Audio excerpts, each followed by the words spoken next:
السلام علیکم ورحمۃ اللہ وبرکاتہ۔ آج ہم پڑھیں گے سورۃ البقرہ کی آیت نمبر 271 سے 273 تک انشاءاللہ۔ اعوذ باللہ السمیع العلیم من الشیطان الرجیم، بسم اللہ الرحمن الرحیم۔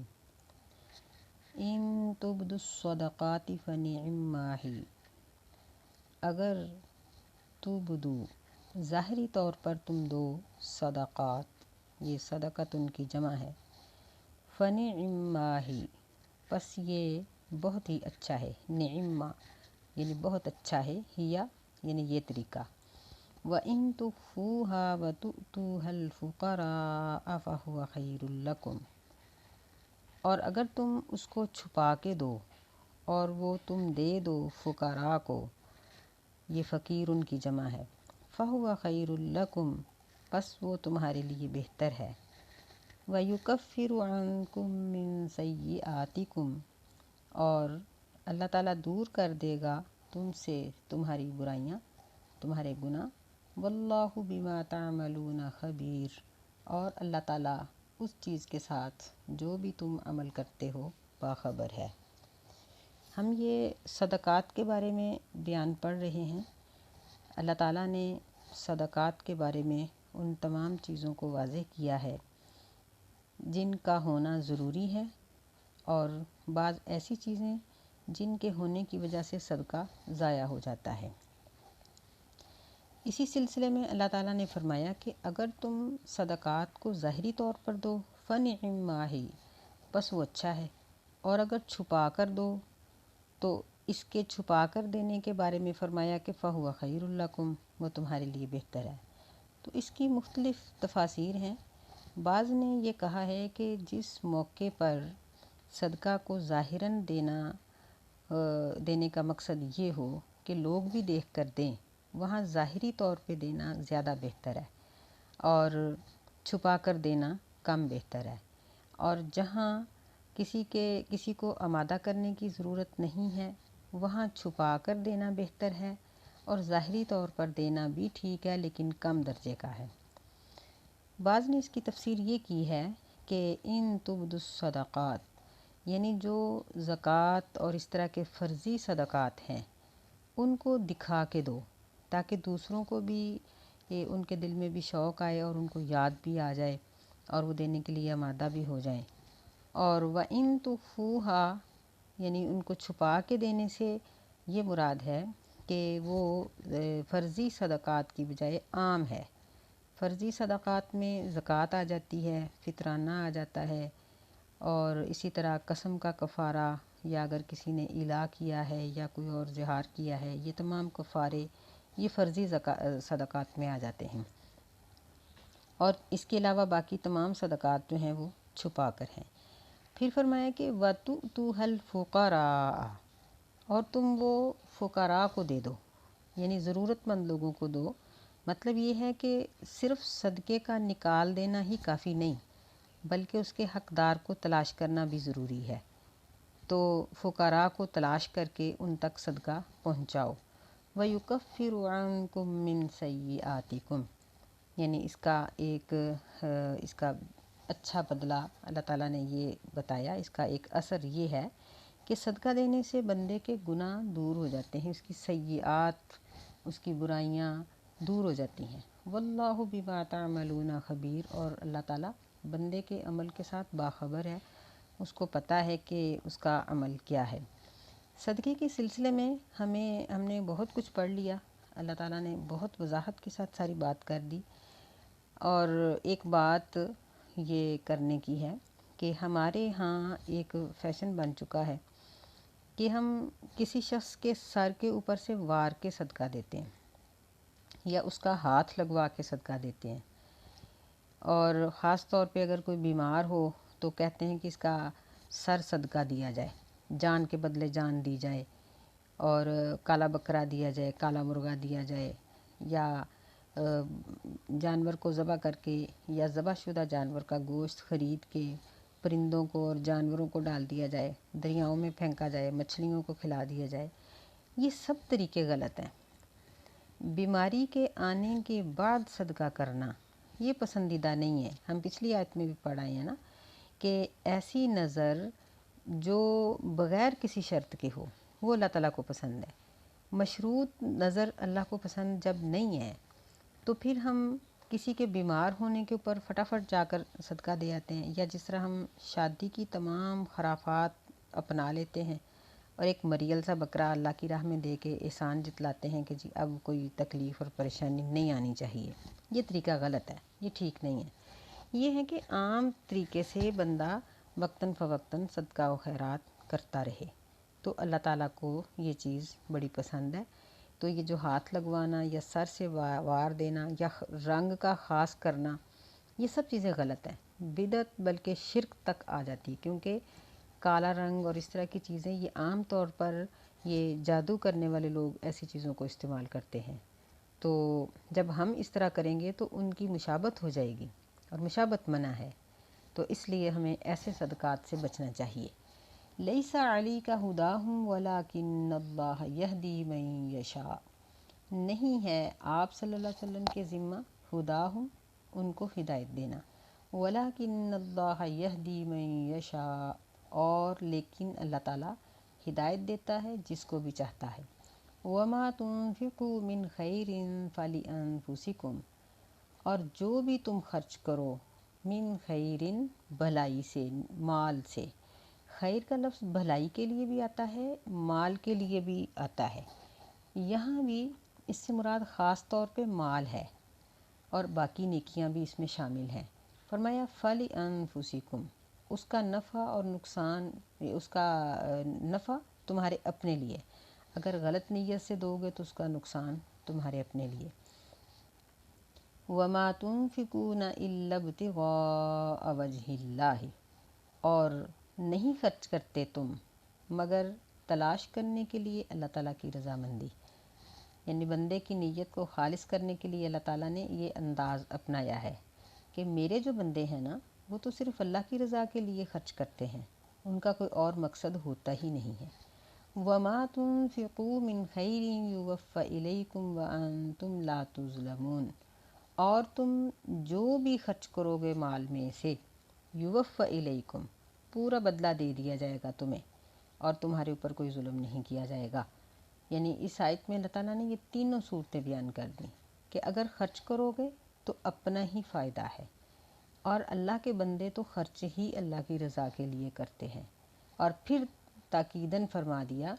کہ تم جو بھی خرچ کرو گے یوفَّ إِلَيْكُمْ، تمہیں پورا بدلہ دے دیا جائے گا۔ جس طرح ہم نے صدقے کے بیان کے شروع میں پڑھ لیا تھا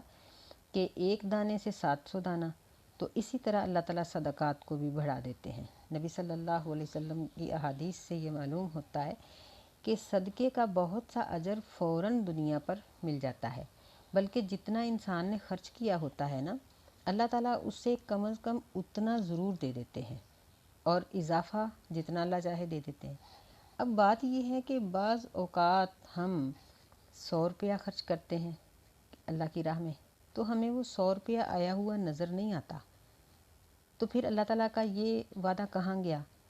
تو بات یہ ہے کہ کبھی ایسا بھی ہوتا ہے کہ اگر ہم نے 100 روپیہ اللہ کی راہ میں خرچ کیا ہے، اب ہمیں 100 روپیہ وہ کسی بھی طریقے سے نہیں ملا، لیکن اللہ تعالیٰ نے کوئی ایسا آنے والا خرچ 100 کا یا 100 سے زیادہ ہم سے ٹال دیا۔ مثلاً کسی کو بخار چڑھنے والا تھا، کوئی گرنے والا تھا، کوئی برتن ٹوٹنے والا تھا، کوئی کھانے پینے کی چیز نقصان ہونے والی تھی، تو اللہ تعالیٰ نے ہمیں کسی ایسے نقصان سے بچا لیا جو نقصان 100 سے زیادہ کم تھا یا برابر تھا یا زیادہ تھا۔ تو بہرحال اللہ کے وعدے پر مسلمان کو یقین ہے۔ اللہ نے فرمایا وَأَنْتُمْ لَا تُظْلَمُونَ، تمہارے اوپر ظلم نہیں کیا جائے گا، یعنی اگر اللہ تعالیٰ صدقے کا اجر اور ثواب نہیں دیتے تو یہ ظلم ہے، اور اللہ نے کہہ دیا کہ تم پر ظلم نہیں کیا جائے گا، تو پھر مطلب یہ ہے کہ واقعہ ہی ہمیں اس کا اجر مل جائے گا۔ چاہے نقد کی صورت میں بعض اوقات یوں ہو جاتا ہے کہ بندہ اللہ کی راہ میں خرچ کرتا ہے نا، تو کہیں نہ کہیں سے کاروبار کے ذریعے یا کسی ذریعے سے بھی وہ واقعہ ہی مل جاتا ہے، اور کبھی کوئی ایسی صورت نکلتی ہے کہ کسی نقصان یا پریشانی سے بندے کو بچا لیا جاتا ہے۔ اب بات ہو رہی ہے آگے کہ صدقہ دیا کن کو جائے۔ للفقراء الذین احصروا فی سبیل اللہ لا یستطیعون ضربا فی الارض، فقیروں کے لیے، للفقراء، یہ فقیرن کی جمع ہے کہ فقراء کے لیے، ان فقراء کو تم صدقہ دے سکتے ہو، احصروا فی سبیل اللہ، یعنی ایک تو عام فقیر ہے نا، ضرورت مند، تو ان فقیروں میں سے بھی یہ گلی میں مانگنے والے فقیر نہیں ہیں، یہ چوکوں چوراہوں میں بیٹھے ہوئے، یہ تو کاروبار ہے ان کا، یہ باقاعدہ ان کے اڈے ہوتے ہیں، یہ اڈے ایک دوسرے کو بیچتے ہیں، اور ان کے یہ خاندانی سلسلے ہیں سارے، اور یہ ان کا خاندانی کاروبار ہے فقیری، ان لوگوں کو نہیں دینا چاہیے، ان کو دینا تو ضائع ہے بالکل۔ یہ وہ لوگ ہیں جو کسی سے سوال نہیں کرتے، کسی سے مانگتے نہیں۔ ایک صحابی کہتے ہیں کہ مجھے میری ماں نے نبی صلی اللہ علیہ وسلم کے پاس بھیجا کہ میں ان سے کسی چیز کا سوال کروں، تو میں نبی صلی اللہ علیہ وسلم کے پاس آیا، اور جب میں نے آپ سے سوال کیا تو آپ نے فرمایا کہ من استغنی اغناہ اللہ، کہ جو شخص سوال سے بچتا ہے نا، اللہ تعالیٰ اس کو بچا دیتا ہے۔ جو یعنی بے پرواہ ہونا چاہتا ہے، لوگوں کے مال کی طرف نظر نہیں اٹھاتا، تو اللہ تعالیٰ اس کے دل میں بے پرواہی پیدا کر دیتا ہے۔ ومن استعف، اور جو سوال کرنے سے، مانگنے سے بچنا چاہتا ہے، اللہ تعالیٰ اس کو بچا دیتا ہے۔ ومن استکف کفاہ اللہ، اور جو اپنا اللہ نے اس کو جو کچھ بھی دیا ہوا ہے اس کے اندر گزارا کرنا چاہتا ہے، اللہ تعالیٰ اس کے لیے گزارے کی صورت پیدا کر دیتا ہے۔ اور ومن سآل، اور جو شخص سوال کرتا ہے، اور چاہے وہ چھوٹی سی ہی چیز کا سوال ہو، تو یعنی اس کی کوئی قیمت بھی باقی نہیں رہ جاتی، وہ شخص سوال کرنے کے بعد بے قیمت ہو جاتا ہے۔ کہتے ہیں یہ صحابی کہ میں جس اونٹنی پہ آیا تھا نا، میں نے سوچا کہ میری یہ اونٹنی جو ہے نا، یہ یاقوت کی ہے، یہی بہت قیمتی ہے اور بہت کچھ ہے، میں تو آئندہ کبھی بھی سوال نہیں کروں گا۔ فرجعت فلم اسأل، میں واپس چلا گیا اور میں نے سوال نہیں کیا۔ یعنی مسلمان کو یہ چیز سکھائی گئی کہ سوال کرنا بری چیز ہے۔ نبی علیہ السلام نے فرمایا کہ سوال کرنا ایک زخم ہے، ایک جگہ پر فرمایا کہ سوال جہنم کی آگ میں سے ایک انگارہ ہے، جو اس کو بڑھانا چاہتا ہے بڑھا لے، جو کم کرنا چاہتا ہے کم کر لے۔ لیکن افسوس کی بات ہے کہ آج کل ہم لوگوں کے اندر سوال کرنے کا رجحان بہت زیادہ بن گیا۔ ہم یہ سمجھتے ہیں کہ جو کام ہم کر سکتے ہیں کر لیں، جو نہیں ہوتے وہ مانگ لیں گے، مانگ کے گزارا ہو جائے گا۔ غریب غریب لوگ امیر گھرانوں میں شادیاں کرتے ہیں صرف اس لیے کہ مانگ تانگ کے جہیز دے دیں گے اور بیٹی ساری زندگی کھائے گی، تو یہ تو اللہ کو پتہ ہے نا کہ اس کی قسمت میں کیا ہے۔ تو بہرحال سوال سے بچنا یہ استغنا ہے، اور یہ بہت بڑی ایک بات ہے، بہت بڑا عمل ہے کہ بندہ اللہ نے جو کچھ دیا ہے اس کے اندر گزارا کرے۔ لیکن اگر کوئی بیچارہ اپنے کھانے پینے کا بھی سلسلہ پورا نہ کر سکے، تو ایسے لوگوں کو دینے کا حکم ہے کہ ان کے مانگنے سے پہلے ہی ان کو دے دو، تاکہ وہ سوال سے بچ جائیں۔ ایک طرف سوال کرنے والوں کو سوال سے بچنے کا حکم دیا، دوسری طرف اللہ تعالیٰ نے یہ حکم دیا کہ تم خود دیکھو کہ کس کی ضرورت ہے، اور ضرورت مند کو سوال سے پہلے ہی دے دو۔ یہ بہت خوبصورت صورت ہے، بہت اچھی بات ہے۔ فرمایا کہ ان لوگوں کو احصروا فی سبیل اللہ، جو روک دیے گئے اللہ تعالیٰ کی راہ میں، لا یستطیعون ضربا فی الارض، وہ زمین میں طاقت نہیں رکھتے سفر کرنے کی، ضرباً سفر کرنے کی، یعنی ان کی کچھ اس طرح کی ذمہ داریاں ہیں کہ نبی صلی اللہ علیہ وسلم نے ان کو ذمہ داری پہ لگا دیا، یا حکومت وقت نے لگا دیا کہ اب وہ اپنا کاروبار نہیں کر سکتے، تو ایسے لوگوں کو صدقات میں سے بطور تنخواہ یا کسی طرح بھی دیا جا سکتا ہے۔ یحسبهم الجاہل اغنیاء من التعفف، کہ گمان کرتا ہے ان کو جاہل کہ وہ غنی ہیں، من التعفف، ان کے بچے رہنے کی وجہ سے، یعنی وہ کسی سے مانگتے نہیں، تو جو ناپہچان لوگ ہیں وہ یہ سمجھتے ہیں کہ یہ ٹھیک ٹھاک ہیں۔ ہم اپنی زبان میں ایسے لوگوں کو سفید پوش کہتے ہیں۔ تو ایسے سفید پوش جو کسی سے سوال نہیں کرتے،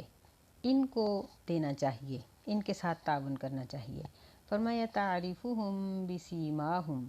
تو ان کو پہچانتا ہے ان کے چہروں سے۔ لا یسألون الناس الحافا، وہ نہیں سوال کرتے لوگوں سے لپٹ کر، یعنی لوگوں کے پیچھے نہیں پڑ جاتے، لوگوں سے وہ مانگتے نہیں ہیں۔ بلکہ تم خود ان کو پہچانتے ہو کہ یہ ضرورت مند ہے، ان کی کھردری جلد سے، ان کے سادے کپڑوں سے پہچانتے ہو کہ ان کی آمدن تھوڑی ہے اور ان کے اخراجات زیادہ ہیں، تو ایسے لوگوں کو دینا باعث ثواب ہے، ان کے سوال کیے بغیر۔ اسلام نے ایک طرف سوال کی مذمت کی ہے، دوسری طرف ان کی مدد کرنے والوں کو اس بات پر آمادہ کیا ہے کہ خود ہی ان کو دو۔ وَمَا تُنْفِقُوا مِنْ خَيْرٍ فَإِنَّ اللَّهَ بِهِ عَلِيمٌ، اور جو بھی تم خرچ کرو گے مال میں سے، بس بے شک اللہ تعالیٰ اس کو جاننے والا ہے۔ یعنی بندے کو اللہ کی راہ میں خرچ کر کے یہ ہرگز نہیں سوچنا چاہیے کہ میرے اس خرچ کو اللہ نے جانا ہے یا نہیں، اس کے علم میں آیا ہے کہ نہیں۔ اللہ کے علم سے کوئی چیز بھی باہر نہیں، بندہ چھپ کر دے، ظاہری طور پر دے، جس نیت کے ساتھ دے، جس قدر دے، مال طیب ہو یا خبیث ہو، جو کچھ بھی ہے اللہ تعالیٰ کے سامنے ہر چیز واضح ہے۔ تو اس لیے ہمیں یہ حکم دیا گیا ہے کہ ہم اللہ کی راہ میں صدقہ دیں، احسان سے بچیں اور تکلیف سے بچیں، اور ایمان رکھنے کے بعد دیں، اور وہ طیب ہو، اپنے حق میں سے دیں، کسی کا حق مار کے نہ دیں، اور یعنی ہم چھپ کر دینے کا موقع ہے تو چھپ کر دیں، ظاہری طور پر دینے کا موقع ہے تو ظاہری طور پر دیں۔ اللہ ہمیں توفیق خیر عطا فرمائے۔ السلام علیکم ورحمۃ اللہ وبرکاتہ۔